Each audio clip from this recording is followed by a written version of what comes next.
The measures this chamber is voting on today go far beyond what was in place under Roe v. Wade. They also go beyond Proposal 3.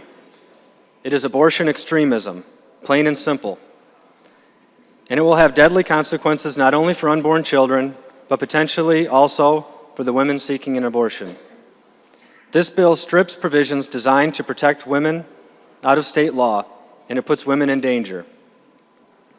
Did Proposal 3 really establish a mandate that we eliminate screening and protections to ensure women aren't being forced or coerced into an abortion against their will? Did it mandate that patients are not given a full explanation of the procedure they are about to have and have time to weigh that decision after they are informed of it?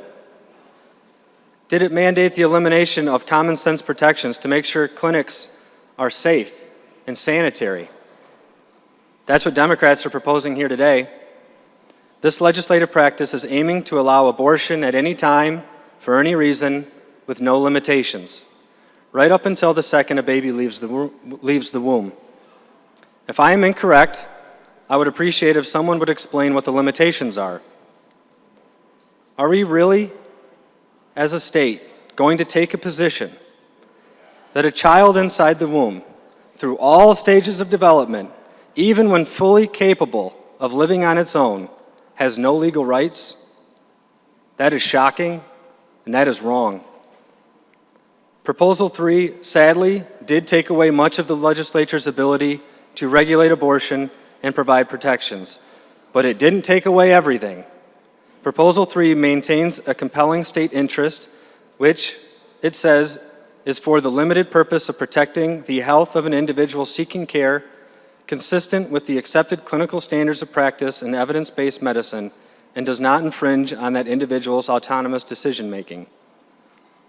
Some of the measures in these bills today ignore that important provision. I am not surprised, but I am saddened at the extent of these radical steps this legislature and governor are taking related to abortion.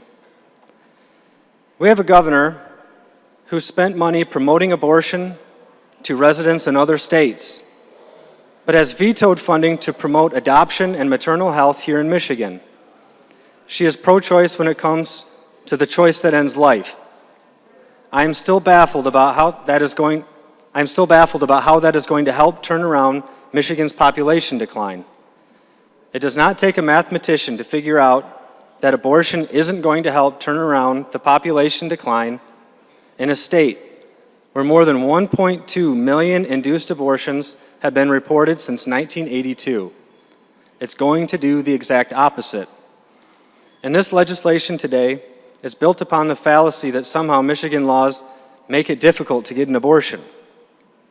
How can abortion advocates claim there is a lack of access in Michigan when there are more induced abortions performed here now than any time since the mid-1990s? The number of abortions in Michigan has increased for 6 consecutive years, according to the reports from the Michigan Department of Health and Human Services. That number now exceeds 30,000 annually. These bills before us today aren't about the will of Michigan voters. They go beyond that. These bills are not about protecting health.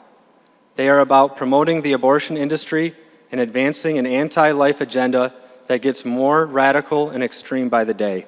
I urge a no vote.